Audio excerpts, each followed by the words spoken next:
जातं सहगण रघुनाथान्वितं तं सजीवं साद्वैतं सावधूतं परिजनसहितं श्रीकृष्ण चैतन्यदेवं श्रीराधाकृष्णपादान् सहगण ललिता श्रीविशाखान्वितांश्च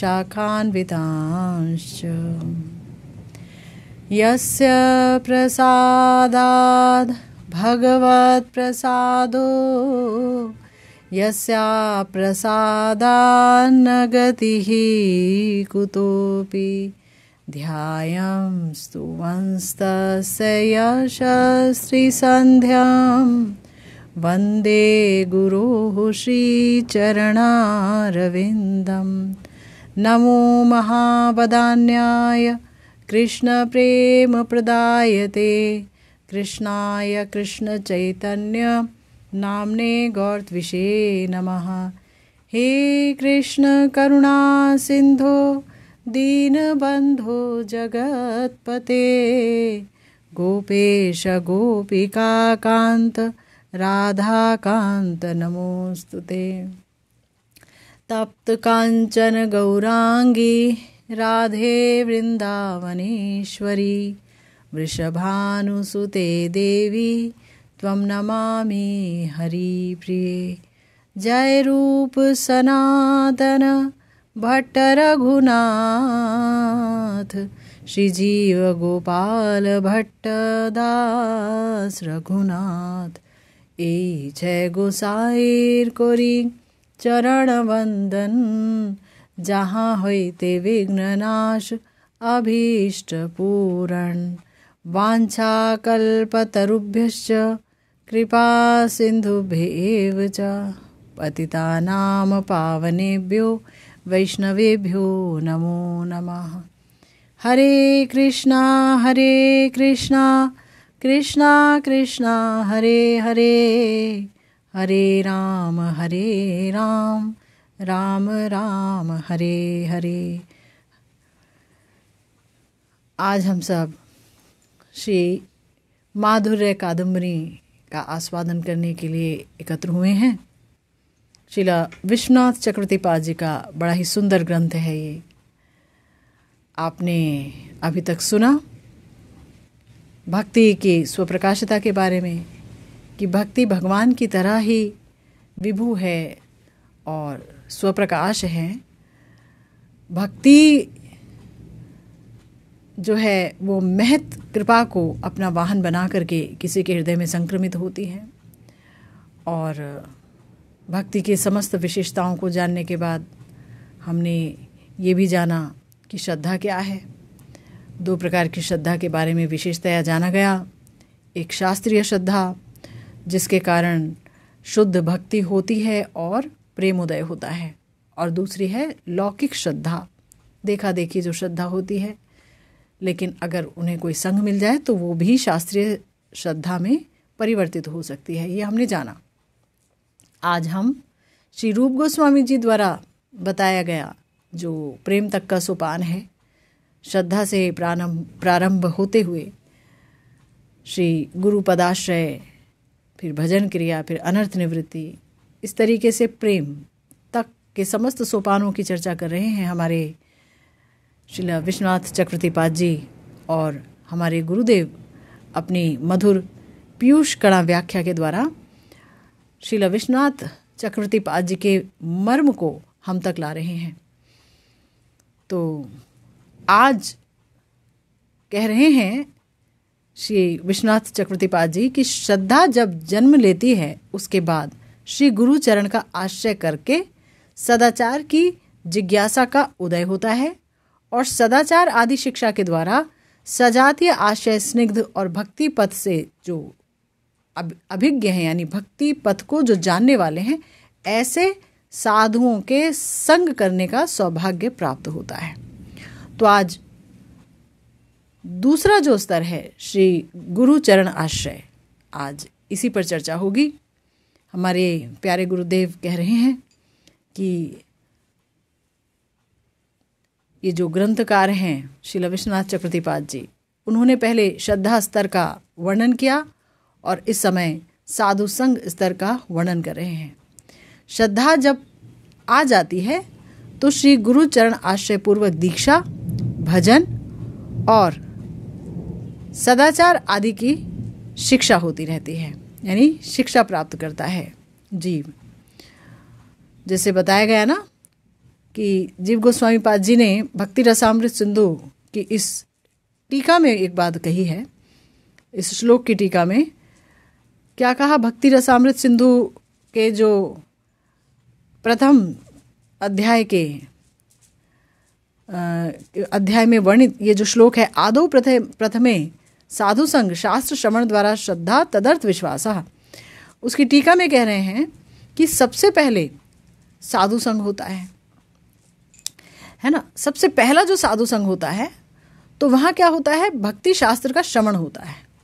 पहला साधु संग, पहली बार किसी महत को मिले, भक्त को मिले, उनका संग किया, तो संग करते करते अब वो श्रीमद् भगवद गीता का कुछ सुना रहे हैं, भागवतम का सुना रहे हैं, जाने लग गए। ऐसे ही कोई ले गया हमको, चलो तुम भी चल दिया करो, है ना, देखा देखी चले गए, या ऐसे ही मन में आया चलो चले, तो सुनने लगे। तो उनको सुनते सुनते क्या होगा? सबसे पहले शास्त्र में विश्वास आएगा। हाँ भाई, शास्त्र सब कुछ है, उनके अर्थ में विश्वास आएगा, ठीक है। उसके बाद साधु शास्त्र वाक्य में जब दृढ़ विश्वास आ जाएगा, तब ये समझ आ जाएगा कि भजन ही करना है। भजन करना भाई एकमात्र कर्तव्य है इस मनुष्य जीवन का। अगर हमने भजन नहीं किया तो सब बेकार है, ये विश्वास हो जाएगा। ये पहले साधु संग में होगा। पहला साधु संग आपको यही समझाएगा कि शास्त्र क्या है, शास्त्रों का अर्थ क्या है, शास्त्रों के अर्थ में विश्वास आएगा और भजन में विश्वास आएगा। भजन करना एकांत कर्तव्य समझा जाएगा कि इसके अलावा सब कुछ बेकार है, मिथ्या है। तो अब भजन की शुरुआत कैसे करें? श्री गुरु चरणाश्रय के साथ ही भजन की शुरुआत होगी।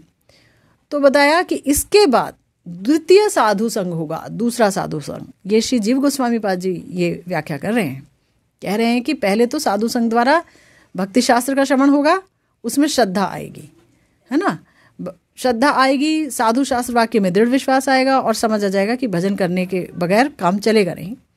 फिर हम दूसरा साधु संग करेंगे, यानी कि सद्गुरु चरण आश्रय करेंगे और उनके पास से हम भजन रीति शिक्षा सीखेंगे। वो सिखाएंगे हमें, वो बताएंगे कैसे भजन करना है ना, कैसे अर्चन करना है, कैसे तुलसी चंदन चढ़ानी है, कैसे जो है हमें वो कैसे स्मरण करना है, सब कुछ बताएंगे, भजन की रीति बताएंगे गुरुदेव। तो भजन रीति की शिक्षा, इसका अर्थ ये हुआ कि साधु शास्त्र जो कहते हैं, क्या कहते हैं साधु शास्त्र?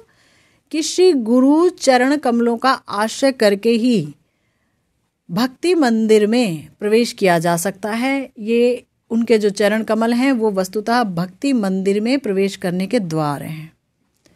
बिना श्री गुरु चरण कमल के आश्रय के कोई भी व्यक्ति भक्ति मंदिर में प्रवेश नहीं कर सकता, है ना। गुरुदेव ही भव से पार ले जाने के लिए कर्णधार हैं, कैप्टन हैं। हमारे प्यारे भगवान श्री कृष्ण ने भी यही बात कही है श्रीमद् भागवतम में, निर्देहम आद्यम सुलभम सुदुर्लभम, है ना, गुरु कर्णधारम बोला उन्होंने कि ये जो देह मिली है बड़ी मुश्किल से मिली है और ये क्या है, एक नैया की तरह है और इसके जो खिवैया हैं, जो कैप्टन हैं, वो हैं गुरुदेव। उन्हें पता है कि किस तरह से इस नाव को चला करके और इस भव सागर के सारे तूफान वगैरह से पार होते हुए पार उतरा जा सकता है ना, सागर को पार किया जा सकता है। तो गुरुदेव है कैप्टन ऑफ दिस शिप, है ना। तो इसलिए यहाँ पर कहा कि गुरुदेव ही क्या है, भव पारावार यानी भव के पार जाने के कर्णधार हैं। उनके श्री चरण आश्रय के अलावा इस भव सागर को पार करने की कोई भी उपाय नहीं है और भक्ति प्राप्त करने का भी कोई भी उपाय नहीं है। भव सागर को आप भक्ति से ही पार कर पाएंगे, लेकिन भक्ति मिलेगी कहाँ से? वो तो श्री गुरु चरण आश्रय से ही भक्ति की प्राप्ति होगी, यानी जो गुरुदेव के चरणों में आ जाएगा, गुरुदेव जिन पर कृपा करेंगे वो भक्ति से युक्त हो जाएंगे, माला माल हो जाएंगे। भक्ति की एक विशेषता बताई गई है हमारे शास्त्रों में कि भक्ति सुदुर्लभा है, सुदुर्लभा, सबको नहीं मिलती। जो लोग निष्कपट भाव से, निष्कपट रूप से श्री गुरुदेव के चरणों का आश्रय लेते हैं, उनके हृदय में अचानक की भक्ति प्रकटित हो जाती है, क्योंकि भक्ति स्वप्रकाश है। तो उनकी कृपा से भक्ति प्रकटित हो जाती है। उनके हृदय में जो भक्ति है वही भक्ति को उत्पन्न करने का, प्रकट करने का एक हेतु हो जाता है, कारण हो जाता है। इसीलिए श्रीमद् भागवतम में 11वें स्कंद के 3 अध्याय के 21वें श्लोक में कहा गया, तस्माद् गुरुम प्रपद्येत जिज्ञासु श्रेय उत्तमम शाब्दे परे च निष्णातम ब्रह्मण्युपशमाश्रयम। यानी उत्तम श्रेय जिज्ञासु मानव श्री गुरु चरण आश्रय करेंगे। उत्तम श्रेय जिज्ञासु, इसका मतलब क्या है? इसका मतलब ये होता है कि संसार में सिर्फ 2 मार्ग हैं, एक प्रेय मार्ग, एक श्रेय मार्ग। प्रेय मार्ग माने भौतिक विषय भोग का मार्ग, भौतिक सुख उठाना, भौतिक इंद्रियों को संतुष्ट करना, बड़े बड़े सपने देखना और उसकी तरफ चलते रहना कि कुछ प्राप्त कर लेंगे भौतिक जगत में, यह है हमारा प्रेय मार्ग। श्रेय मार्ग क्या है कि इस भौतिक संसार की असारता समझ करके कि ये बेकार है, इससे कुछ उपलब्ध होने वाला नहीं, किसी को मिला नहीं तो हमें क्या मिलेगा। अगर किसी को मिला होता तो सोचते कि हाँ भाई हमें भी मिल जाएगा। अगर मिलने की गुंजाइश होती तो हम तो कुछ भी नहीं हैं, बड़े बड़े राजा महाराजा अपने राजपाट को छोड़ दिए, चाहे महाराज भरत जी हों, प्रहलाद जी देख लीजिए, ध्रुव जी देख लीजिए, सब भजन के लिए कितने व्याकुल नजर आते थे। तो ये जो श्रेय मार्ग है उस पर चलने वाले व्यक्ति को दुख की उपलब्धि होती है। दुख की उपलब्धि हो पाना ये बहुत भाग्य की बात है। व्यक्ति समझ पाए कि ये संसार की जो दशा है ये दुखमय दशा है, यहाँ कुछ है नहीं, खोखला है, खोखला। जैसे केला है ना, केले के तने को आप छीलते जाइए, छीलते जाइए, छीलते जाइए, अंत में क्या बचता है ना। या प्याज है, उसको उतारते जाइए, छिलका उतरता उतरता उतरता क्या बचता है? कुछ नहीं बचता है। इसी प्रकार से ये जो संसार है इसमें कुछ भी सॉलिड नहीं मिलता है, हाथ में कुछ सॉलिड नहीं आता है ना। तो जो ये समझ जाते हैं वो फिर श्रेय मार्ग की तरफ चल निकलते हैं। वो सोचते हैं कि फिर संसार से पार होना है, अब इसमें फंसना नहीं है, बहुत देख लिया है ना, बार बार वो चबाए हुए को नहीं चबाना है। बार बार जो चबा लिया हमने उसे नहीं चबाना है, ये हमने बहुत भोग कर लिया, कभी तो इंद्रियां संतुष्ट हुई नहीं, ये तो पागल कर देंगी हमें, आत्मा को ही पागल कर डालेंगी जड़ इंद्रियां इनकी संतुष्टि के पीछे भागेंगे तो आत्मा ही पागल हो जाएगी। आत्महत्या है वो, आत्महत्या है ना। तो बताया कि देखो भाई, जो उत्तम श्रेय जिज्ञासु है कि मुझे संसार में नहीं रहना, ये संसार मेरा नहीं है, मुझे इससे पार जाना है, क्या उपाय है, साधन क्या है, और उस क्षेत्र में साध्य ही क्या है, क्या प्राप्त होगा, उसे क्यों प्राप्त किया जाए, कैसे प्राप्त किया जाए। तो जो ये सब जानना चाहता है तो बताया कि ऐसा उत्तम जिज्ञासु व्यक्ति श्री गुरु चरणाश्रय करेगा। गुरुदेव के चरणों के आश्रय के बगैर काम नहीं बनेगा। तो कौन है गुरुदेव? किसे गुरुदेव के रूप में हमें, माने किनको गुरुदेव के रूप में हमें शरणागत होना चाहिए? कौन है जिनके प्रति हमारे अंदर शरणागति आए? क्या लक्षण हैं, क्या योग्यताएं हैं, क्या क्वालिफिकेशंस हैं? तो बताया वो शब्द ब्रह्म या वेद शास्त्रों में निपुण व तत्वज्ञ होंगे, है ना। वेद शास्त्र के जो अर्थ हैं उसको वो अच्छे से जानेंगे कि ये जो वेद शास्त्र है वो कह क्या रहे हैं, मायने क्या है, अर्थ क्या है ना, यानी एसेंस क्या है। ये नहीं कि वो प्रत्येक श्लोक को जानेंगे कि वेद के इस भाग में ये श्लोक बोला गया है, उस भाग में वो श्लोक बोला गया है। ऐसे तो बहुत सारे हैं जो चतुर्वेदी हैं, त्रिवेदी हैं, द्विवेदी हैं, है ना, वेदों को जानने वाले। लेकिन क्या हुआ, वो भजन तो नहीं करते हैं, वेदों को तो अच्छी तरह से जानते हैं।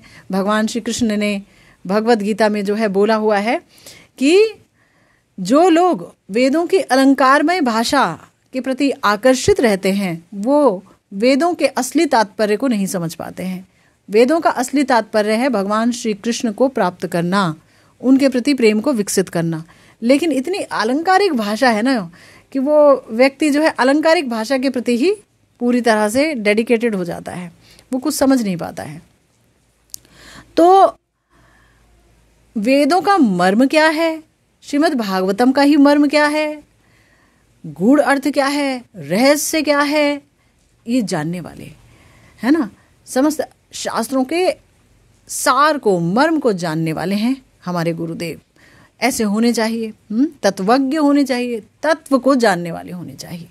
क्योंकि देखो, बिना तत्व को जाने हम बढ़ नहीं सकते किसी भी क्षेत्र में।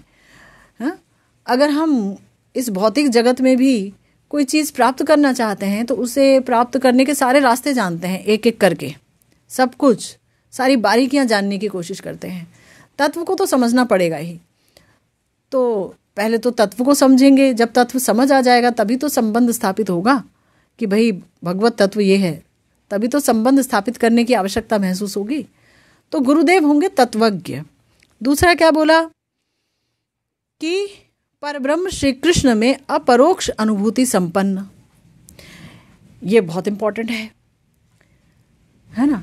मान लीजिए शास्त्र अच्छे से रटे हुए हैं, अच्छे से सुन के आए हुए हैं, बोल भी सकते हैं, लेकिन भगवान में अनुभूति नहीं हो। पर अनुभूति कैसी, तो बताए अपरोक्ष अनुभूति।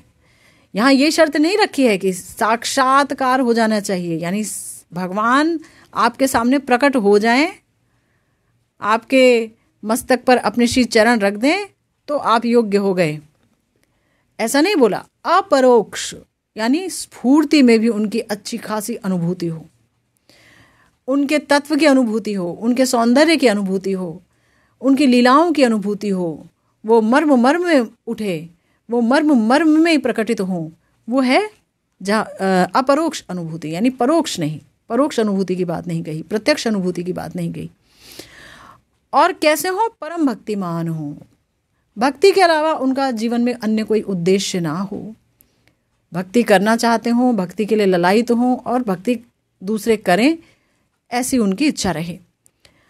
शब्द ब्रह्म में यदि वो पारंगत नहीं होंगे तो शिष्यों के संशय को वो कभी भी शांत नहीं कर पाएंगे। क्योंकि देखिए, एक तो भक्ति मार्ग में चलना यानी इसमें आना ही बहुत मुश्किल है। हमारी इंद्रियां, हमारा मन, ये भौतिक संसार का अभ्यस्त हो चुका है, संसार दशा की अभ्यस्तता है, हमें अभ्यास है।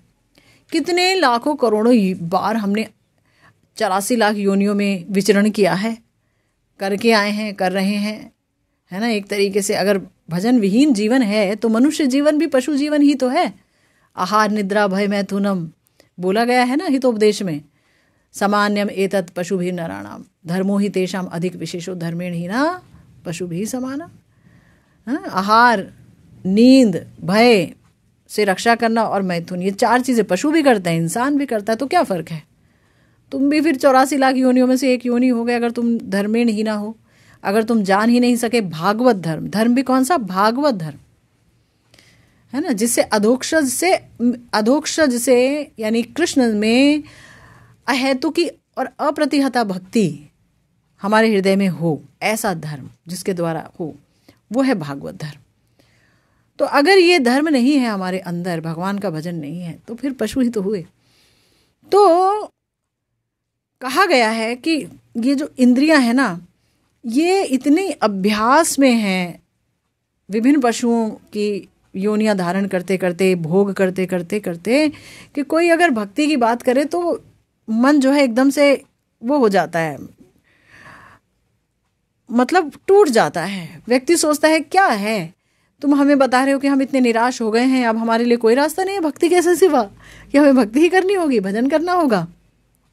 भजन वो लोग करते हैं जो टूटे हैं, हार गए हैं, जीवन में उन्हें कुछ नहीं मिला। इस तरह से लोगों का विचार होता है, विचार धारणा होती है। तो वो नहीं समझ पाते। तो बड़ी मुश्किल से तो कोई भक्ति की तरफ मुंह करता है।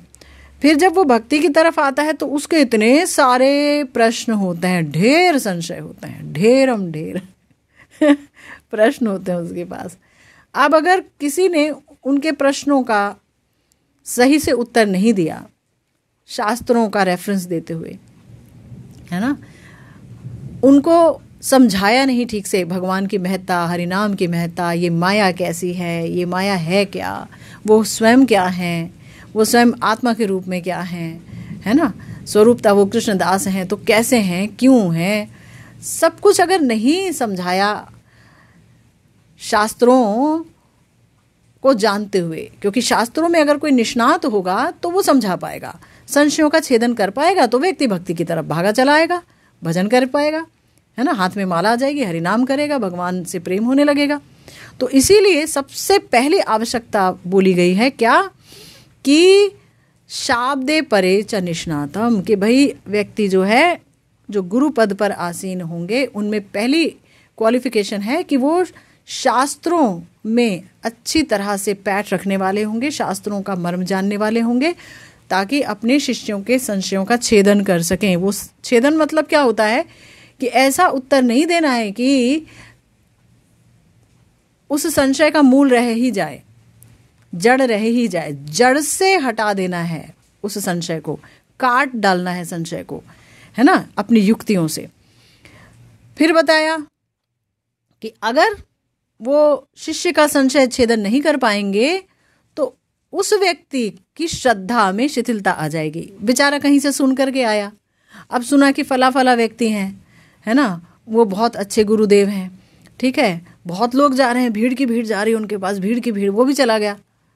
अब ना तो उन्हें शास्त्रों का इतना नॉलेज है, ना ही वो खुद भक्तिमान हैं, और चूंकि बहुत सारे लोग ट्रक भर करके जा रहे थे ज्ञान लेने, तो हम भी चले गए ज्ञान लेने, है ना, उसी को सब समझते हैं कि गुरुकरण हो गया हमारा, हम निगुरे नहीं रह गए।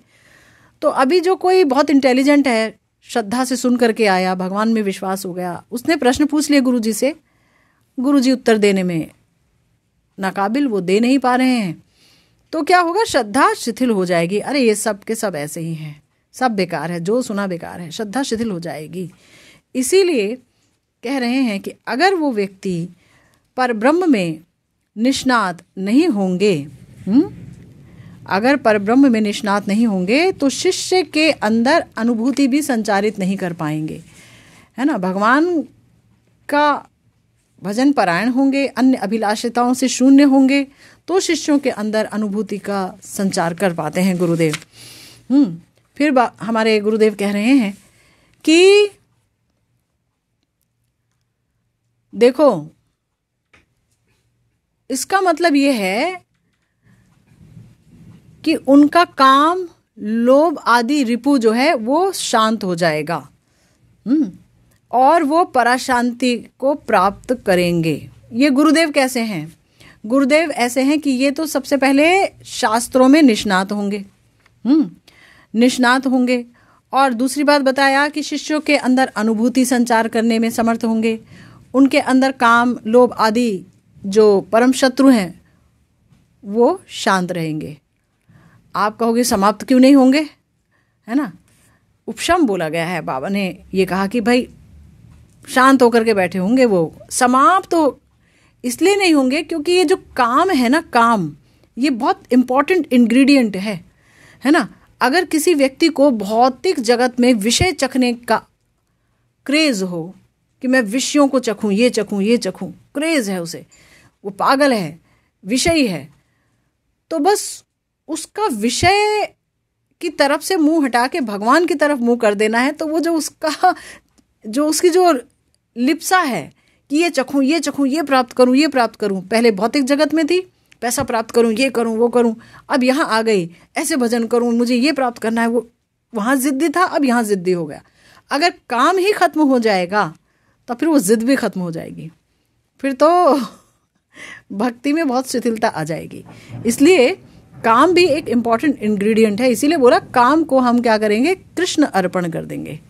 काम रहेगा, कृष्ण को अर्पित कर देंगे तो वो हमारे लिए फायदे की चीज़ हो जाएगी। काम को हृदय से बाहर निकाल के फेंक देंगे ये नहीं है। काम हमारा मित्र बन जाएगा अगर वो भगवान की तरफ चल गया तो। अगर वो भगवान की तरफ नहीं गया तो ही वो तो हमारा मित्र नहीं होगा ना, शत्रु होगा। लेकिन वो अगर ठाकुर जी की तरफ मुड़ गया तो परम मित्र है, काम कृष्ण की प्राप्ति करा देगा, है ना। इसी प्रकार से जो क्रोध है या लोभ है, इसे समाप्त कर देने से तो मामला ही गड़बड़ हो जाएगा। क्योंकि हमारे यहाँ तो बोला कि राग भक्ति वही कर सकते हैं जिनके अंदर प्रचुरतम मात्रा में लोभ हो, कृष्ण के माधुर्य के आस्वादन के लिए, उनके लीलाओं में प्रवेश करने के लिए, उनकी सेवा को प्राप्त करने का प्रचुरतम लोभ हो प्रिया प्रियतम के लिए, वही राग भक्ति के अधिकारी हैं। लोभ ही एकमात्र है ना। कृष्ण रस भाविता मति क्रियताम यदि कुतो अपि लभ्यते तत्र मूल्यम लौल्यम एकलम, है ना। एकमात्र लौल्य, लालच, ये लालसा, ये लोभ ही उसका मूल्य है। अब लोभ ही को तुम समाप्त कर दोगे नैति नैति करते हुए, भाई कुछ नहीं कुछ नहीं कुछ नहीं, लोभ ही नहीं है, तो फिर सब समाप्त हो गया।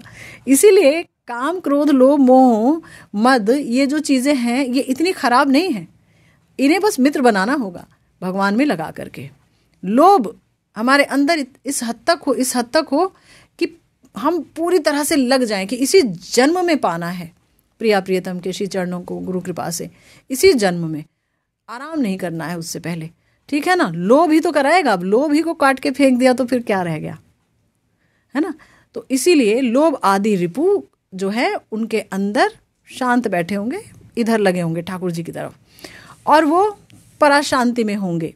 इसका मतलब ये है कि महत कृपा से जिन्होंने श्रद्धा लाभ किया और उन्होंने ये सोचा कि हम सद्गुरु का पादाश्रय करें, श्री चरण कमलों का आश्रय करें, तो ऐसे सद्गुरु किन लक्षणों से युक्त होने चाहिए। तो हमारे प्यारे गुरुदेव कह रहे हैं कि वो निम्न लक्षण युक्त सद्गुरु का ही आश्रय करें। 4 लक्षण हमारे गुरुदेव बता रहे हैं, कह रहे हैं पहला लक्षण जो अभी आपने सुना भी, कि जो वेद और वेदों के तात्पर्य ज्ञापक श्रीमद् भागवत आदि भक्ति शास्त्रों में पारदर्शी हों और युक्तियों द्वारा शिष्यों के संशयों का छेदन करने में समर्थ हों। ये पहला क्वालिफिकेशन है, पहली योग्यता। जो वेद और वेद का मर्म क्या है, भक्ति, है ना, ये मर्म है, लेकिन ये बिल्कुल छिपा हुआ मर्म है ना। ये हृदय की बात है। तो जो बहुत भक्त हैं, महत हैं, वो वेदों में से भी भक्ति को बाहर निकाल लेते हैं। लेकिन नहीं तो अगर कोई व्यक्ति नहीं समझ पाता है तो वो तो ज्ञान कांड कर्म कांड आदि में फंस के रह जाता है, ठीक है। तो ये पहली बात कि वो मर्मज्ञ हो, और दूसरा कि वेदों का जो तात्पर्य है तो वो तो हर व्यक्ति समझ नहीं सकता है, हर व्यक्ति को पढ़ने का अधिकार भी नहीं है वेद, है ना। और जो पढ़ता है वो समझ पाए ये बहुत ज़रूरी भी नहीं है। तो इसीलिए श्रील व्यासदेव जी ने समस्त वेदों का पका फल बोला श्रीमद् भागवतम को। श्रीमद् भागवतम के समस्त श्लोक वस्तुतः वेदों के तात्पर्य को ही प्रकट करते हैं, है ना। वेदों के तात्पर्य सारे श्लोकों में बोले गए हैं। तो ना केवल श्रीमद् भागवतम अपितु इसी प्रकार के अन्य शास्त्रों में भी जो पारदर्शी हैं और अपनी युक्तियों के द्वारा शिष्यों के डाउट्स को, उनके संशयों को समाप्त कर सकें, ऐसे वो होने चाहिए। पहला लक्षण है। दूसरा लक्षण बोला गया कि उन्हें भगवान में, यहाँ भगवान बोल रहे हैं गुरुदेव, राधा कृष्ण नहीं बोल रहे हैं, क्योंकि गुरुदेव जिन सदगुरु के लक्षण बोल रहे हैं वो ना केवल गौड़ीय संप्रदाय के गुरुदेव अपितु अन्य संप्रदायों के गुरुदेव भी हो सकते हैं। जहाँ हो सकता है कोई श्री राम भक्त हो, है ना, कोई कृष्ण भक्त हो, कोई नरसिंह भक्त हो, लेकिन आपको श्री राम जी की भक्ति करनी है या श्री नारायण की भक्ति करनी है और आप किसी गुरुदेव के पास जाना चाहते हैं तो भी उनमें ये 4 लक्षण होने चाहिए। इसीलिए गुरुदेव ने यहाँ पर भगवान ही बोला है, ठीक है ना। तो बोला कि जो अपने मार्ग के, भाई जिस मार्ग में आप जाना चाहते हैं, है ना, जो आपके अभीष्ट हैं, आप श्री नारायण का भजन कर रहे हैं या गौर का भजन कर रहे हैं, तो उन्होंने पूर्णतम विश्वास के साथ और निष्ठा के साथ भगवान का भजन किया हो और उस भजन के द्वारा उनके अंदर भगवद अनुभूति आई हुई हो, वो भगवद अनुभूति संपन्न हो, ऐसे गुरुदेव के श्री चरणों का आश्रय करेंगे।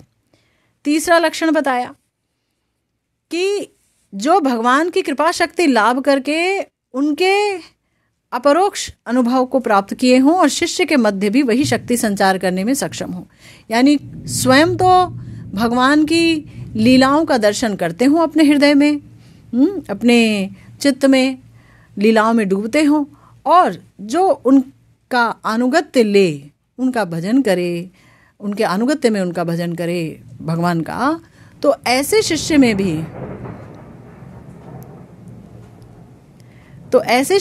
भी वो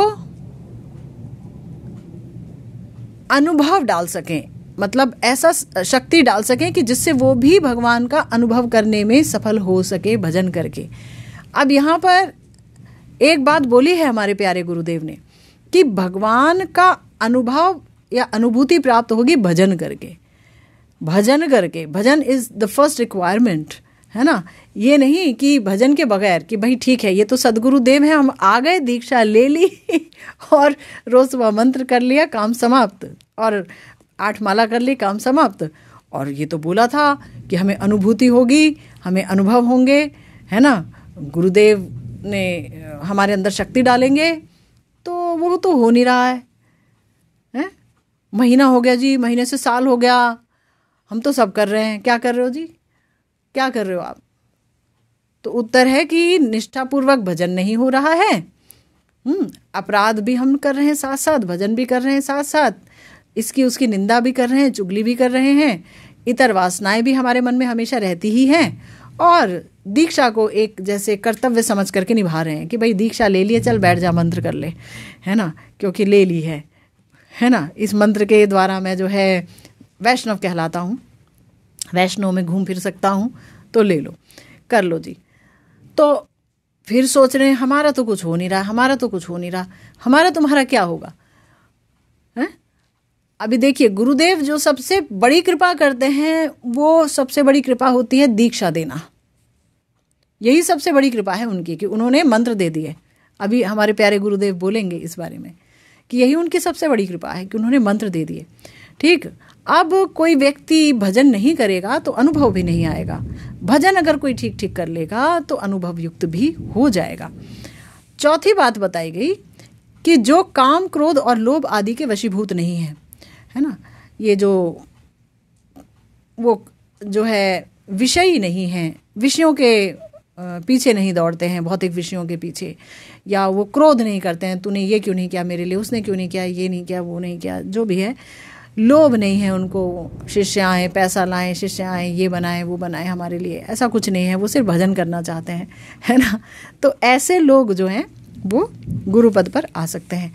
अब हमारे प्यारे गुरुदेव एक बात और कह रहे हैं कि देखिए ये 4 लक्षण जिस साधु पुरुष में विद्यमान है वही सदगुरु कहलाए जा सकते हैं।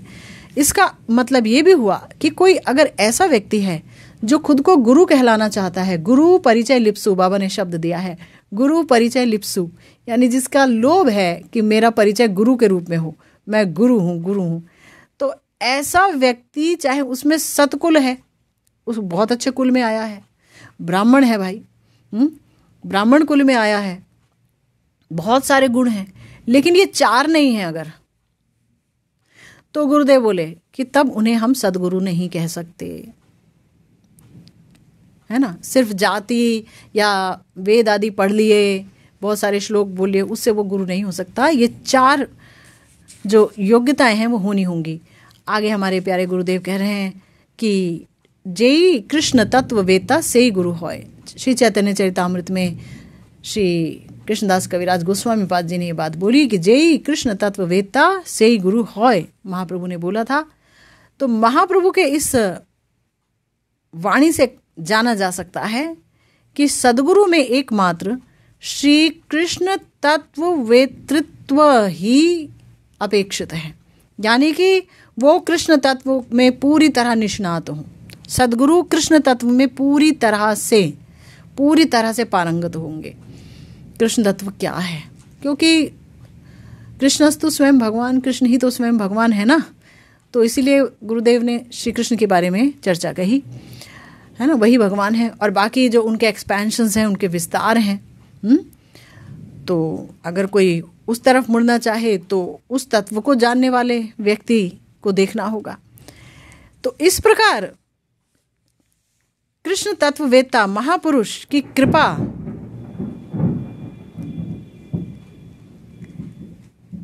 आज यह मौसम बहुत ख़राब है, बिजली कड़क रही है, बारिश हो रही है और आपको भी शायद सुनाई दे रही होगी। बहरहाल तो इस प्रकार के जो कृष्ण तत्ववेत्ता महापुरुष हैं, उनकी कृपा से जब दीक्षा मंत्र प्राप्त हो जाएगा है, तब वही उसका परम पुरुषार्थ कहलाएगा। बड़ा ध्यान से सुनिए, परम पुरुषार्थ बोल दिया यहाँ पर गुरुदेव ने, है ना, परम पुरुषार्थ बोल दिया। ये 4 पुरुषार्थ के बारे में तो सुनते हैं हम लोग, हैं, सुनते हैं ना, क्या सुनते हैं? 4 पुरुषार्थ क्या है? धर्म, अर्थ, काम, मोक्ष, ये 4 पुरुषार्थ हैं। लेकिन परम पुरुषार्थ क्या है कि ऐसे सद्गुरुदेव को प्राप्त कर पाना है, उनके चरणों का आश्रय प्राप्त कर पाना। हम लोग बड़े किस्मत वाले रहे इस मामले में, है ना। हमें सद्गुरुदेव तो मिले ही, वो मात्र सद्गुरुदेव ही नहीं, वो ना जाने क्या क्या है, हमारी नित्य सिद्ध मंजरी हैं वो तो बहरहाल जो श्री कृष्ण तत्ववेत्ता महापुरुष है, उन्होंने अगर कृपा कर दी तो आपको दीक्षा मंत्र मिल गया, और अगर मिल गया तो ये आपका परम पुरुषार्थ है, प्रथम नहीं परम पुरुषार्थ है, और भगवत प्राप्ति का प्रथम अंकुर है, अंकुरोन्मुख बीज है, अंकुरोन्मुख बीज, यानी कि यही बीज है जो अंकुरित होगा। भगवान की प्राप्ति का बीज आपके अंदर डाल दिया, दीक्षा देते ही, मंत्र देते ही भगवान प्राप्त से आपका संबंध जुड़ गया, हमारा संबंध जुड़ गया, यानी बीज पड़ गया। अब इसको तो सिंचित करना पड़ेगा, निरंतर श्रवण कीर्तन, हरि नाम जप, समस्त भक्ति अंग का याजन करते हुए, दीनता उत्कंठा के साथ निरपराध होकर के, निरपराध, अंडरलाइन दिस वर्ड, निरपराध होते हुए हमें भजन करना होगा। तभी वो जो बीज है उसमें से अंकुर निकलेंगे, और तब वही जो है बेल बनेगी, और उसमें प्रेम रूपी फल लगेंगे, कृष्ण प्रेम रूपी फल। यही एक दिन महासौभाग्य प्रदान करेगा, क्योंकि यही एक दिन हमें भगवान का प्रेम फल दान करने में हमें सहयोग करेगा, देगा। यही एक दिन महासौभाग्यशाली हमको बनाएगा, और भगवान का प्रेम फल के दान से साधक को धन्य करेगा। यही है दीक्षा का तात्पर्य, यही है दीक्षा। तो हमारे बड़े प्यारे आचार्य हैं श्री रूप गोस्वामी जी, उन्होंने दीक्षा संबंध में एक श्लोक कहा है, कह रहे हैं, गुरु पादाश्रयस तस्मात् कृष्ण दीक्षादि शिक्षणम विश्रम्भेण गुरु सेवा, अर्थात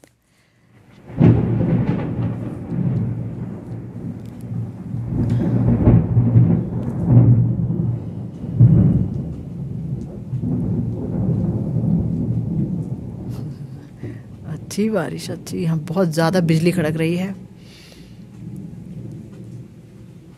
अर्थात श्री गुरु चरण आश्रय है ना, ये पहला स्टेप है।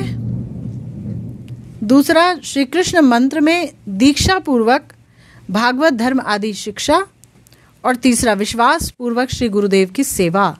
ये 3 अंग जब हम निभा लेंगे तब समझना श्री गुरु चरण का आश्रय ले लिया। 3 अंग हैं, गुरु चरण आश्रय में 3 अंग हैं, सिर्फ दीक्षा लेना नहीं है।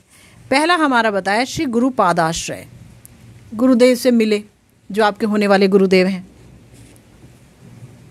है ना, उनसे हम मिले, उनके पास गए, उठे बैठे, सेवा की, जिज्ञासा की, जानने का प्रयास किया, उन्हें सुना, उन्हें पढ़ा, करते करते साल, 1.5 साल, 2 साल गुजार दिए।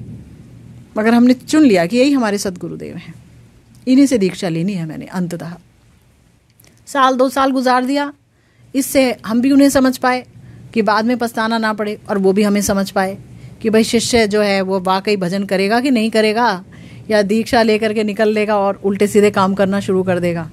जो लोग ऐसा नहीं करते वो बेचारे फंस जाते हैं, है ना, जो नहीं टेस्ट कर पाते हैं। तो इसलिए ये हमारे प्यारे गुरुदेव, देखिए यहाँ बता दिया है उन्होंने कि ये बहुत ज़रूरी है। श्री गुरुपाद आश्रय, और दूसरा दीक्षा लेना, गुरुदेव मंत्र प्रदान करेंगे कृपा करके। और तीसरा है कि दीक्षा लेने के बाद भागवत धर्म आदि की शिक्षा लेना है और विश्वास पूर्वक श्री गुरुदेव जी की सेवा करनी है। विश्वास पूर्वक, यहाँ पर भी एक शब्द देखिए, हमारे गुरुदेव कुछ भी ऐसे ही नहीं लिख देते हैं जिसकी आवश्यकता नहीं है। जब गुरुदेव ने कहा विश्वास पूर्वक श्री गुरुदेव की सेवा, ये बहुत इंपॉर्टेंट है। विश्वास करना होगा कि ये जो गुरुदेव हैं ये भगवत तत्व हैं। विश्वास करना होगा कि इनकी सेवा से ही जो है मैं तर जाऊंगा। अभी आगे बहुत कुछ बताएंगे गुरुदेव, बहुत प्यारी जानकारियां देंगे। विश्वास पूर्वक उनकी सेवा करनी होगी। तब अगर ये तीनों चीज़ें हमें हासिल हो गई तो समझ लीजिए हमने श्री गुरु चरण कमल का आश्रय ले लिया। श्री कविराज गोस्वामी पाद भी बोल रहे हैं श्री चैतन्य चरितामृत में, गुरु पादाश्रय, दीक्षा और गुरु जी की सेवा, है ना। इसका मतलब ये कि दीक्षा मंत्र ग्रहण करने के कुछ समय पहले ही गुरुदेव के पास वास करते हुए काया, मन और वाक्य के द्वारा, काया के द्वारा कैसे सेवा होगी, काया के द्वारा, मन के द्वारा, वाक्य के द्वारा सेवा करके गुरुदेव के का संतोष हमें हासिल करना होगा कि गुरुदेव संतुष्ट हुए हमारी सेवा से। तो उनके पास वास करना, और काया, मन और वाणी बताया कि अगर गुरुदेव का आश्रम है मान लीजिए और वहाँ पर रहने की व्यवस्था हो सकती है, रहा जा सकता है, ऐसे बहुत तो है ना संस्थाएं कि जहाँ पर रह लेते हैं लोग। और अगर नहीं भी रहते हैं तो आसपास रह लेते हैं। मान लीजिए गुरुदेव अपनी एक छोटी सी कुटिया में रहते हैं तो ठीक है, शिष्य ने सोचा कि भाई मैं इनसे दीक्षा लूँगा, तो अगर बहुत बिजी नहीं है तो रह सकता है वो पास ही कोई भाड़े पर घर लेकर के, और आता रह सकता है, जाता रह सकता है, पूछ सकता है, देख सकता है। और मान लीजिए अगर उनके गुरुदेव एक वक्ता हैं, वो बोल भी रहे हैं, उनके बहुत सारे लेक्चर्स हैं, है ना, या उनके बहुत सारे ग्रंथ हैं, तो ग्रंथों का आस्वादन करेगा तो समझ जाएगा गुरुदेव कैसे हैं। उनके लेक्चर्स को सुनेगा तो समझ जाएगा गुरुदेव का क्या मर्म है, और गुरुदेव के पास जाएगा। काया, मन और वाणी से, वाणी से सेवा करना क्या होता है? वाणी से सेवा करना होता है कि गुरुदेव से हमेशा भगवान के प्रसंग पर ही बात करेगा। ये नहीं कि जब भी मुंह खोलो तो अपने कोई समस्या बतला दो, मेरे बिजनेस में ये हो रहा है, मेरे घर में ये हो रहा है, मेरी मम्मी को ये, मेरे पापा को ये, पति ये, पत्नी ये नहीं, ये तो बहुत बड़ा विघ्न है। गुरुदेव का भजन जो है वो प्रभावित होता है। तो ये हो गई वाणी से सेवा, है ना। तन से सेवा कि ठीक है गुरुदेव को किस चीज़ की आवश्यकता है, तो उस सब चीज़ को वो तो नहीं कहेंगे, वो तो भजन में ही रहते हैं मशगूल, तो आप ही देख लो, आप ही पता लगा लो, आप ही कर दो, है ना। ये हो गया। मन से सेवा कि मन से मतलब उनको प्रेम करना कि हाँ मैं ऐसा कोई भी कार्य ना करूं जिससे कि उनको खिन्नता हो, है, उनको शर्मिंदगी उठानी पड़े, ऐसा कुछ ना करें। तो गुरुदेव के पास रहकर काया और मन और वाणी से सेवा करते हुए उनका संतोष हासिल करना ये कर्तव्य है। इसी को कहते हैं क्या, दीक्षा मंत्र से पहले जो कार्य करना है वो ये है। इसको कहा जाता है गुरुपसत्ति। गुरुपसत्ति ये एक टेक्निकल वर्ड है ना। इसे कहा जाता है जो हम गुरुदेव से दीक्षा लेने से पहले उनकी सेवा करते हैं, पास में रहते हैं, इसे गुरुपसत्ति कहा जाता है। इससे क्या होता है कि गुरु और शिष्य दोनों ही एक दूसरे के स्वभाव और लक्षणों की परीक्षा कर पाते हैं। कैसा स्वभाव है ना। मान लो भाई शिष्य ने हमेशा बहुत मीठा ही मीठा सुना है, गुरुदेव बहुत मीठा बोलते भी हैं, बहुत अच्छा, लेकिन जब आप उनके पास जाते हैं और आप देखते हैं कि वो अपने भजन के आवेश में रहते हैं और कुछ ऊंच नीच हो गई, कुछ समय की गड़बड़ हो गई हमसे कुछ, है ना, तो वो एकदम बौखला गए, बोल दिए और आप माइंड कर जाओ, है ना, तो क्या होगा फिर? मुसीबत आ जाएगी, यानी अपराध बन जाएगा। तो इसलिए पहले ही उनके टेम्परामेंट को जान लेना कि कैसे हैं, क्या करते हैं, मुझे कैसे रहना होगा। तो पहले तो अच्छी तरह से जानना होगा उनके टेम्परामेंट को, उनकी आदतों को, उनके स्वभाव को, उनके लक्षणों को, भजन में किस तरह से बैठते हैं, क्या करते हैं, है ना। हम पढ़ के कुछ आ रहे हैं लेकिन यहाँ पर तो एक कोई महाभागवत है तो बोला है ना, वैष्णवेर की क्रिया मुद्रा विज्ञ ना बुझाए। बड़े बड़े विद्वान भी वैष्णवों की क्रिया और मुद्रा नहीं जान सकते हैं, ना जाने कैसे वो पेश आए। और आदमी जो है अकबका जाए कि अरे ये तो मैंने सोचा ही नहीं था, ये तो अलग ही बात है। तो गुरु गौरव वर्जित हों या फिर जो है बहुत ही ज़्यादा गंभीर हों, तो जानना तो होगा ना कि अगर बहुत ही ज़्यादा गंभीर हैं तो मैं इन तक कैसे पहुंचूंगा, कोई प्रश्न ही नहीं पूछ पाऊंगा, ये तो मौन में रहते हैं हमेशा। तो इसलिए यहाँ बताया गया गुरुदेव द्वारा कि दोनों ही एक दूसरे के स्वभाव और लक्षण की परीक्षा कर पाएंगे। इसके अलावा एक मूल्यवान फल भी मिलेगा। वो क्या है? क्या है जी मूल्यवान फल? क्या मिलेगा हमें? देखो ये बहुत इंपॉर्टेंट लाइन है कि जब कोई व्यक्ति गुरुदेव के पास रहकर निष्कपट सेवा करेगा तो श्री गुरु तत्व, बहुत ध्यान से समझना, व्यक्ति के अंदर ही गुरु तत्व है। जिन्हें हम गुरुदेव कह रहे हैं वो गुरु तत्व से युक्त हैं, इसीलिए वो गुरुदेव हैं। वो गुरु तत्व साधक के प्रति करुणार्द्र हो जाएंगे। जब कोई आ रहा है, अपना पैसा लगा रहा है, अपना टाइम दे रहा है और लगा हुआ है सेवा में हमेशा हमेशा हमेशा, क्योंकि मंत्र मिल जाए, गुरुदेव से संबंध बन जाए, 6 महीने हो गए, 1 साल हो गया, 2 साल हो गया, लगा हुआ है, तो गुरुदेव के हृदय में उसके प्रति करुणा जागृत हो जाएगी, है ना। फिर क्या होगा? जब करुणा जागृत हो जाएगी तो क्या होगा? फिर बोल रहे हैं कि सेवा संतुष्ट करुणा विगलित चित्त श्री गुरु चरण कमल से कारुण्य का जो महाफल है वो है दीक्षा, वो उसको प्राप्त हो जाएगा। देखिए, जो हमारे आचार्य हैं ना, उन्होंने कहा है कि बहुत शिष्य नहीं करना है। जो बहुत समर्थ गुरुदेव हैं, हमारे प्यारे गुरुदेव जैसे, वो तो आए ही हैं जीव कल्याण के लिए, है ना। उनके लिए तो सब कुछ, वो तो पूरी पृथ्वी को शिष्य कर लें, ब्रह्मांड को शिष्य कर लें तो वो सभी तर जाएंगे। उनकी तो बात ही अलग है, उनको छोड़ दीजिए। लेकिन एक जो व्यक्ति है जो भजन भी करना चाहता है और उसको ये भी भार दे दिया गया कि आप जो है लोगों को नित्यानंद प्रभु से जोड़ते चले जाओ, ये काम करते चले जाओ, तो उसके लिए ही शायद शास्त्रों में ये वर्णन आया है कि बहुत ज़्यादा शिष्य नहीं करिए, क्योंकि आप फिर उनको डेवलप नहीं कर पाएंगे, ट्रेन नहीं कर पाएंगे, है ना। उन्हें समझ नहीं पाएंगे, वो आपको समझ नहीं पाएंगे, दूरियां बहुत रहेंगी, लाखों करोड़ों शिष्य होंगे तो फिर कहाँ से कोई व्यक्ति जो है जान पाएगा भजन के रहस्यों को? बहुत मुश्किल है। तो ये कहा गया है। तो क्या होता है कि आमतौर पर जो गुरुदेव होते हैं वो जल्दी दीक्षा नहीं देना चाहते हैं, क्योंकि बहुत सारे शिष्य बनाने से बहुत कैओस हो जाता है, कैओटिक सिचुएशन हो जाती है, मतलब कंफ्यूजन हो जाता है। बहुत सारे लोग हो गए, मुझे भी समय दीजिए, मुझे भी समय दीजिए, वो तो उनसे ज़्यादा बात करते हैं, वो तो उनको ज़्यादा पसंद करते हैं, हम तो किसी गिनती में नहीं आते, है ना। शिकायतें होनी शुरू हो जाती, तो गुरु के प्रति अपराध हो गया। अब अपराध हो गया तो भाई गुरुदेव का क्या जाएगा? आपने अपराध कर दिया तो आप भजन में ही आगे नहीं उठ पाओगे, वो जो देना चाहते हैं वो ले ही नहीं पाओगे। क्योंकि बरसात तो सब जगह हो रही है ना, अभी बाहर देखो, बरसात तो सब जगह हो रही है ना, लेकिन मिट्टी है उसमें पानी भरे जा रहा है, मिट्टी भीगी जा रही है, और जो पत्थर है, पत्थर उसके तो अंदर कुछ जा ही नहीं रहा, वो तो ऐसे ही पड़ा रहेगा, गीला होके भी फिर आप देखेंगे फिर सूख जाएगा और मिट्टी गीली रहेगी कितने ही दिनों तक, है ना। तो इसीलिए हमारे यहाँ कहा गया कि बहुत शिष्य नहीं करना चाहिए, बहुत शिष्य की मनाही है।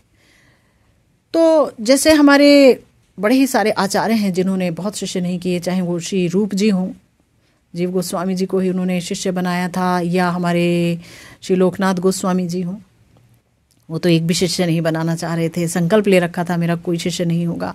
वो तो श्री नरोत्तम दास ठाकुर महाशय ने क्या नहीं किया क्या नहीं किया।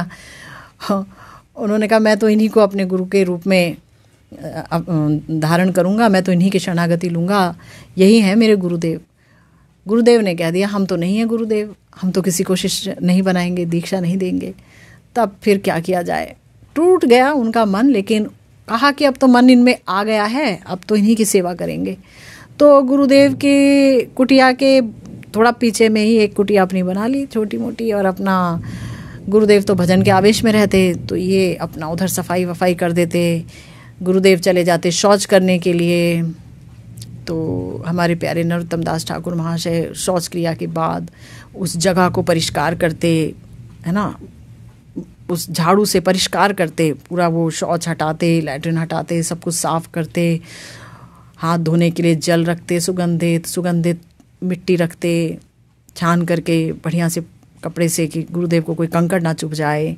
अब गुरुदेव अपने आवेश में हो, पहले दिन तो थोड़े से चकित हुए, फिर अपने आवेश में हो गया होगा, शायद मैंने ही रख दिया होगा, भूल गया होऊंगा। 2 दिन 3 दिन 4 दिन भाई ये सिलसिला चलता ही रहा। अब गुरुदेव खुद परेशान हो गए कि कौन है जो ये करता है।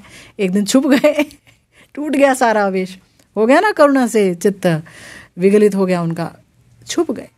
छुप करके देख रहे हैं नरोत्तम दास ठाकुर महाशय ये सब कर रहे हैं जी। अरे ये क्या गड़बड़ हो रही है, ये तो राजा का लड़का कृष्णानंद जी का, और ये इनके अंदर तो खुद ही भगवत प्रेम है, ये क्या कर रहे हैं, हमें गुरु बनाना चाह रहे थे। हाथ पकड़ लिया उनका, ये तुम क्या कर रहे हो। हमारे प्यारे नरोत्तम दास ठाकुर महाशय उसी झाड़ू को लेकर के, जिससे कि वो उनका शौच साफ करते थे, उसे लेके रोते रहते थे रात भर कि इसी झाड़ू से मैं अपने चित्त की गंदगी साफ करूँगा। ये झाड़ू मेरे गुरुदेव का है ना, कि जो है उनसे स्पर्शित है, उनके अंग से ही तो निकला है ना मल, तो उससे स्पर्शित है, तो ये मेरे पे क्रिया करेगी, मेरे हृदय का मल साफ होगा इससे। रोते रहते थे, झाड़ू को लिपटाए लिपटाए रोते रहते थे हमारे प्यारे नरोत्तम दास ठाकुर महाशय। इतने प्यारे। तो विगलित हुआ उनका हृदय, और उन्होंने क्या किया, नरोत्तम दास ठाकुर महाशय को दीक्षा दी। दीक्षा की इतनी ज़रूरत है। देखो, विशिष्ट सेवा पाने के लिए दीक्षा की बहुत आवश्यकता है। हाँ, महाप्रभु तो प्रेम दे के ही चले गए थे नरोत्तम दास ठाकुर महाशय को, दे के चले गए थे कि नहीं, नदी के अंदर रख दिया था, प्रेम पा भी लिया था इनको। अब क्या ज़रूरत है दीक्षा की, अब मज़े करो, भजन करो। लेकिन नहीं, दीक्षा की आवश्यकता है, उसके बगैर काम चलेगा नहीं। मंत्र लेने ही पड़ेंगे, गोपाल मंत्र लेने ही पड़ेंगे। तो अब क्या हुआ, अब हमारे प्यारे गुरुदेव कह रहे हैं कि जब सेवा से संतुष्ट हो जाते हैं तो उनका हृदय, गुरुदेव का हृदय करुणा से विगलित हो जाता है, और उस कारुण्य का महाफल है ये दीक्षा मंत्र प्राप्त होना। सत संप्रदाय से जुड़ना, सदगुरुदेव के माध्यम से नित्यानंद प्रभु से जुड़ना, गौर हरि से जुड़ना, कितना बड़ा महाफल मिला। मंत्रों के द्वारा संबंध जुड़ गया भाई, हमारा संबंध हो गया, ब्याह हो गया, भगवान के साथ संबंध हो गया। संबंध पर ही तो प्रेम की इमारत खड़ी होगी। प्रेम करोगे किससे बिना संबंध के, ऐरे गहरे नत्थु खैरे से तो प्रेम होगा नहीं, और भगवान करके भी प्रेम नहीं होगा। प्रेम तो होता है संबंध से। संबंध हमारे जो हैं वो ये इन मंत्रों के द्वारा ही स्थापित किए जाते हैं, संबंध ज्ञान हो जाता है। तो यही शिष्य के पक्ष में परम पुरुषार्थ है।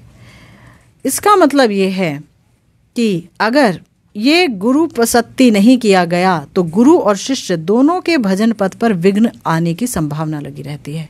यानी अगर आप गए और आपने गुरुजी के आगे जाकर के जिद कर दी, गुरुजी हम तो आपको सुनते चले आ रहे हैं रेडियो पे या यहाँ पर, या हम आपको पढ़ते चले आ रहे हैं, हम आपको आपके हमने ग्रंथ पढ़े हैं, आज ही दे दो हमें दीक्षा, हम इतनी दूर से आए हैं, आज ही दे दो हमें दीक्षा। अरे भाई, तुमने जो पढ़ा या जो सुना वो एक अलग बात हो सकती है, पर मैं जिससे कि तुम्हें डील करना पड़ेगा पूरी उम्र, जिसके पास आना पड़ेगा, व्यवहार रखना पड़ेगा, हो सकता है मैं तुम्हारे अनुकूल ना हूँ।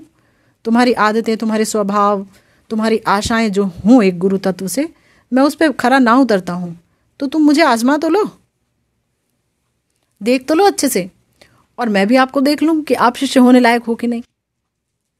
कहीं ये तो नहीं कि आपके अंदर एक बात ये रहती है कि मंत्र मिल जाएंगे तो भगवान से संबंध जुड़ जाएगा तो मेरा बिजनेस और अच्छा चलेगा। ऐसे भी लोग होते हैं, है ना। जबकि ऐसा नहीं है। भगवान कहते हैं यस्याहम अनुगृणामि हरिष्य तद्धनम शनैः, जिस पर मैं कृपा करता हूँ उसका धन धीरे धीरे छीन लेता हूँ, है ना। तो अगर कृपा हो गई ना भगवान की तो सब चौपट हो जाएगा ये भौतिक इच्छाएं सब खत्म, धरी की धरी। तो बहरहाल कहने का अर्थ ये है कि हमारे गुरुदेव कह रहे हैं कि ये गुरु प्रसत्ति जो है ये तो करनी पड़ेगी, करना चाहिए भी। उसके बाद अगर कोई व्यक्ति गुरु वैष्णव में भाव नहीं रखता और वो दीक्षा ले ले तो उसका भजन विघ्न से युक्त रहेगा। भावविहीन संबंध क्या होता है भला? संबंध तो भावयुक्त होता है ना। भाव ही नहीं है गुरुदेव में। कोई ऐसे हैं कई लोग जिनका गुरुदेव में भाव ही नहीं होता है। ले लिया और उसके बाद शक्ल भी नहीं दिखाई, कहाँ है भाई, कहाँ हो, क्या कर रहे हो, ऐसे भी लोग होते हैं। तो फिर बताया हमारे गुरुदेव खुद ही कह रहे हैं कि उनका भजन बनेगा नहीं, उनका भजन बेकार हो जाएगा। और अगर शिष्य अनुगत्य विहीन हो गया,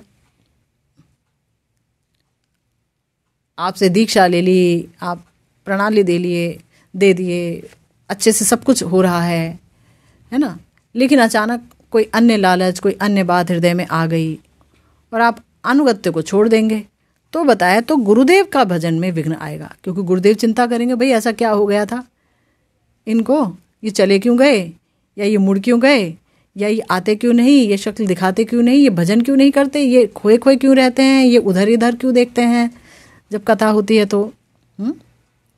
अनेक चीज़ें। तो गुरुदेव अपना भजन है उनका, वो भजन को लेके रहें या शिष्यों के चक्कर में उलझे रहें। उसको दे दी, वो आता नहीं है, वो लेके चला गया, उसने ये कर दिया। हमारे गुरुदेव बड़े प्यारे हैं। एक बार मैंने उनसे ये सवाल किया था, गुरुदेव ये क्या है? क्योंकि कई बार मैंने सुना है कि कि जन्म जन्म, वो एक है ना, जन्म जन्म में मुझे यही गुरुदेव मिलेंगे। क्या बोला कि मतलब ये जो गुरुदेव हैं हर जन्म में मुझे मिलते हैं, हर जन्म में आपका साथ मिले, इस तरीके से एक है ना, मैं भूल रही हूँ, अच्छे से याद था मुझे। खैर, तो मैंने पूछा, गुरुदेव क्या ऐसा होता है कि शिष्य लोग जो हैं अगर कोई ख़राब आचरण करें या कुछ भी करें तो फिर गुरुदेव का भजन बेकार हो जाएगा और वो फिर बार बार आएगा जब तक कि अपने सारे शिष्य को भगवत धाम नहीं भेज देता। तो गुरुदेव ने कहा नहीं, ऐसा नहीं होगा। मैंने पूछा क्यों गुरुदेव? तो उन्होंने कहा कि जो व्यक्ति ये सोच करके किसी को अपनाता है कि ये एक और जीव है, निताई चांद आपके चरणों में आया, आप ही कर रहे हो, आप ही कराने वाले हो, हमारे द्वारा कुछ नहीं हो रहा, आप देखो अपने जीव को, अपने भक्त को, आप ही गुरु तत्व, आप संभालो और मेरा भजन चलता रहे, मैं भजन करूं, तो वो अपने भजन के द्वारा अपनी मंजिल को प्राप्त कर लेगा और निताई चांद देख लेंगे। और जिसने ये सोच लिया भैया ये तो मेरे हैं और मैं ही इन्हें पार उतारूंगा, तो वो डूबेगा। ना शिष्य पार उतरेंगे ना गुरुजी पार उतरने वाले हैं, क्योंकि सब गुरु तत्व तो नित्यानंद प्रभु हैं, निताई चांद ही लेकर के चलते हैं सबको। तो इसलिए अनासक्त भाव से जुड़े रहिए, क्योंकि आप सामने रहेंगे तो शिष्य का मनोबल बना रहता है भजन करने का। आप उनको ऐसे हटा नहीं सकते कि हट जाइए, आपसे हमें कोई मतलब नहीं है, ये असंभव है, ये नहीं होगा। आप सामने रहेंगे। नित्यानंद प्रभु ने अगर आपको चुना है, ठीक है सामने हैं हम, हाँ ठीक है निताई चांद जी देख लीजिए ये सारे लोग आ रखे हैं, करिए इनका कार्य, यही भजन में आगे बढ़े सारे के सारे। गुरुदेव ये मनाते रहते हैं। तो शिष्य अगर अनुगत्य विहीन हुआ तो गुरुदेव का भजन उसमें विघ्न अवश्यम भावी है, आएगा ही, ऐसा गुरुदेव कहते हैं। इसीलिए दीक्षा लेने से पहले गुरुदेव के साथ उनको मतलब जानना ज़रूरी है किसी भी तरीके से। उसके बाद है दीक्षा, जिसके द्वारा सद्गुरु करुणापूर्वक स्वरूप विस्मृत माया कवलित जीव के माया के बंधन को शिथिल करके और उसको चिद विलास स्वरूप भक्ति रस में एकदम सान देते हैं शिष्य की आत्मा को, और भगवान के समीप उसे निवेदित करते हैं तो वही है दीक्षा, है ना। सद्गुरुदेव ने क्या किया? पहली बात तो हम लोग हैं माया के द्वारा बद्ध जीव, माया का बंधन बड़ा ज़बरदस्त है। गुरुदेव ने जब मंत्र दिया तो माया पहले ही समझ गई कि अब जो है इनका माया बंधन हमेशा के लिए रहेगा नहीं, क्योंकि संबंध स्थापित हो गया है, हरि नाम हो रहा है, दीक्षा मंत्र ले लिया है, तो माया का बंधन खत्म नहीं हुआ। दीक्षा लेते ही माया उड़ गई, ऐसा नहीं है, शिथिल हो गया, ढीले हो गए बंधन, ठीक, ढीले हो गए, खत्म नहीं हुआ। भजन करना होगा, है ना, भजन करना होगा। फिर गुरुदेव ने क्या किया?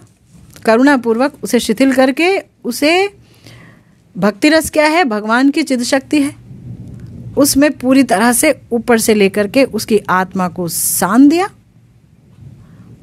और फिर उसे भगवान को निवेदित कर दिया, समर्पित कर दिया। यही गुरु का कर्तव्य होता है कि भगवान को समर्पित कर दे। लीजिए जीवात्मा, आप कहते हैं ना ममैवांशो जीवलोके जीव भूता सनातना, आपका अंश है, आप पीछे पीछे भाग रहे हो, हर जीवात्मा के पीछे पीछे सब योनियों में हृदय में बैठ जाते हो परमात्मा के रूप में, और आप चाहते हैं कि प्रत्येक जीव आपके पास आए। देखिए ये मेरे पास आया, यानी कि अब ये अब आपके पास आ गया, ये संबंध दे दिया, अब आप संभालो, आप जानो और आपका काम है ना, भगवान जानेंगे उसे।